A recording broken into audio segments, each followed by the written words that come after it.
Vanessa the Crafty Gemini, and in this video tutorial, I'm going to teach you how to make super quick and easy pot holders.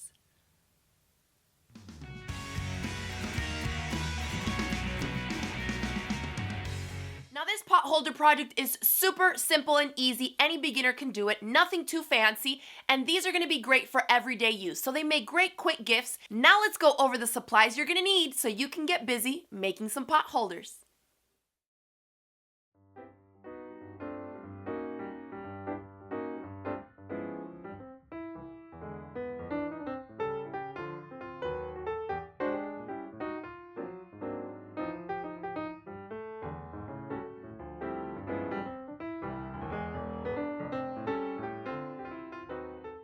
First step is to make your layers, one for each side, and we have two pieces of the insulated batting here. This one has a shinier side, and on the back side it's more fleecy, and then on this side the shinier side is here, but it looks a little different than this one, and then on the other side again it's kind of that fleece looking fabric. So you'll have to read the manufacturer's instructions on the insulated fleece or batting that you're using so you know which way to line it up. For me, I know that the shiniest side, and typically this is the rule of thumb, the shinier side is the side that's going to reflect heat onto the heat source. So I want the shiniest side, if your fleece has one, going on the wrong side of one of the fabrics, like this, because if this is the one side, the reflective part is going to be reflecting the heat through the fabric back onto the source that I'm touching or grabbing, okay? Then for the other one, the shinier side is this one. Now there's some of these products that don't have a shinier side on either side, and sometimes the manufacturer's instructions will tell you it doesn't matter which way you put it. If that's what it says, then that's the way it goes. Now that I have one insulated piece of fleece going to right behind each one of my pieces of fabric, I take my temporary spray adhesive and baste these into place so that they don't move.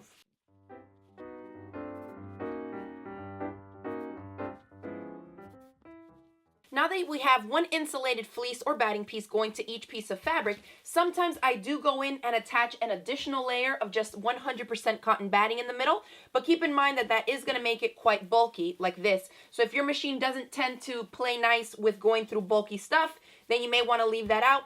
Right here with these two still makes a good everyday use pot holder, especially if you're trying to crank out some quickie gifts. Now that these are basted together, let's set them aside and work on our hanging tab. Get your iron and ironing board and the 2" by 5" strip of fabric that you want for your hanging tab. And here's an example so you know to pick out your fabrics. This is the little tab I'm talking about. You're going to flip it so the pretty side of the fabric is face down and fold this long edge up. Crease it along the center there. Open it, and we'll bring in the long edges in to meet the center crease. And press that also. Then fold in the initial center fold line that you made. So all the raw edges are concealed inside, and you're going to top stitch along both of these long edges close to the fold lines. But for now, I'm just going to put a clip to help hold that there and set it aside because we're going to go sew all the things at the same time. So now I want you to pick where on here you want this hanging loop to be, okay? If it's here, figure out where you want it and mark it so that you know where you want it to be. So I think I'm just going to put it up in this corner. So we'll place these one on top of the other with pretty sides touching. And I know I'm just going to make a little mark here that this is where I want to have the hanging tab so I can insert it when I get to the sewing machine. For now, just grab your clips and put clips all the way around the exterior 4 sides.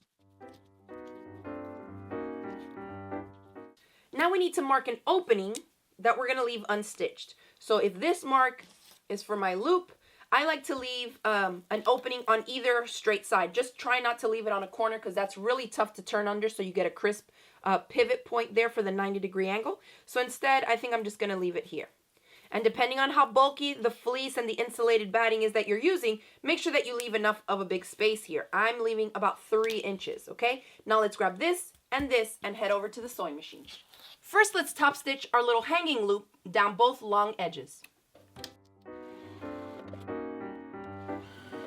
Okay, now I'm going to fold this in half, find my mark of the corner where I want it in, flip this back in between the 2 pretty sides of the fabrics, and I'm going to put my loop so that the raw edges are sticking out about 1/4 inch from that corner, like this.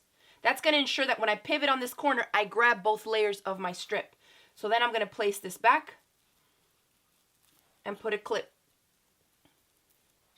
Now I'll start on my side where my opening is. So I'll start here and backstitch, come around all the sides and stop on the other side here, backstitching as well. And I'm using about 1/4 inch to 3/8 inch of a seam allowance. Narrower seam allowances are harder to maintain consistent when you have additional layers of added bulk, so feel free to go a little bit bigger.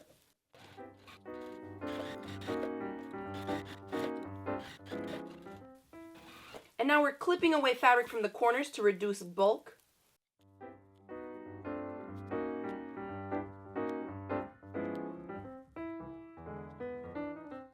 Then we'll reach in through the opening, making sure that you're reaching in between the pretty sides of your two fabrics. Flip everything right side out, poke out the corners, and of course, give it a good press.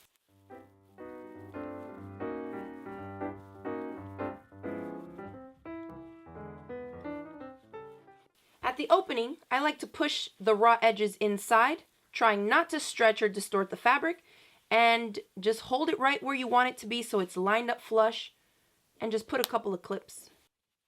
And now we head back to the sewing machine. We're going to stitch all the way around, top stitching all the edges to conceal the opening, and then I like to go back and stitch a big letter X right down the sides, and that way we quilt all the layers together and nothing will separate on you like this.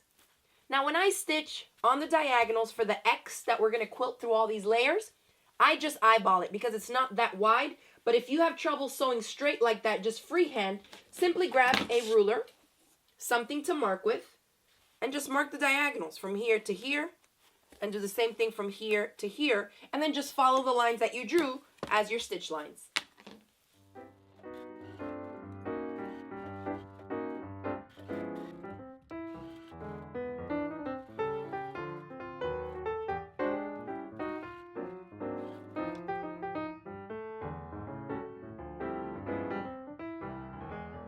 And there you have it, a quick and easy way to make some everyday use pot holders. I think these will make a great companion gift with some of the other projects that I have tutorials for. Things like fabric napkins, on all different types of oven mitts, double oven mitts, and things like that. So I hope that you'll give this project a try and give some of these to some of your loved ones. Now, if you enjoyed this video tutorial, give it a thumbs up and share it with some crafty friends on the social media sites. You can always find me at Crafty Gemini, or feel free to tag me using the hashtag Crafty Gemini.